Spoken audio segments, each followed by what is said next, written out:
Nalaan ng pondo na inutang para sa pang-proyekto. Ngayon, ang nangyari, partner, matindi. Lumabas ngayon yung mga sandamakmak na flood control issue, na flood control project, tapos walang napuntahan yung pera na inutang ng taong bayan. Palpak. At ang pinakamasakit, partner, na isasampal ko sa kanila tong salita na to, 119 projects, siyam lang ang natapos. Yung iba gumuguho pa ngayon dahil sa yung substandard. Yung tulay sa Isabela na pinondohan natin, gumuho. Hindi ko maintindihan sa mga basher na to kung parang awa nyo na po, no? Kung sakali mo mangbabash kayo, make sure lang na nagpa-fact check kayo. Actually, nakikinig lang sila sa sa balita. Pag sinabi ng balita, lumobo ang utang ng Pilipinas. Pero hindi nila pinack-check. Oo. Hindi nila pinack-check. Bakit ba lumobo utang ng Pilipinas? Google din. Pag may time, libre naman yun. Wala namang bayad ng Google. Smiyo. Ito nga nakakatawa eh.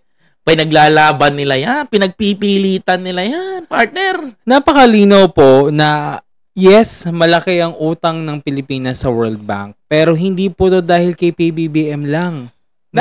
May parte rito ang mga nagdaang administrasyon at may malaking parte po rito si Duterte kung bakit lumaki ho ng ganyan. Ang masakit ho dito, napakalaki ng inutang ng tatay nyo pero walang napuntahan. Diba? Ang pinagmamalaki nila, yung 119 na project, ang tanong doon, siyam lang ang natapos.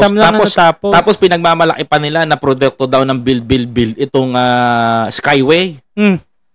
Tanongin kita, pangalan dati ng build is PPP. Ano yung PPP? Ito yung kay Pinoy eh. Diba? Public-Private Partnership. That is PPP. Tama? PPP. Nung panahon ni tinaupo siya, ginawa niyang build.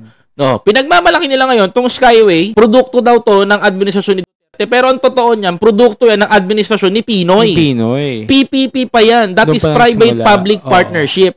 So ngayon ang tanong dito, gumastos ba ang gobyerno natin sa pagpapatay ng Skyway? Kasi pinagmamalaki nila yan eh. Wait, gumastos ba si Duterte? Oo. Gumastos ba ang gobyerno natin nung panahon ni Duterte para sa Skyway? Ang tanong, sagutin gusto mo? Sige nga, partner. Hindi. Hindi ba?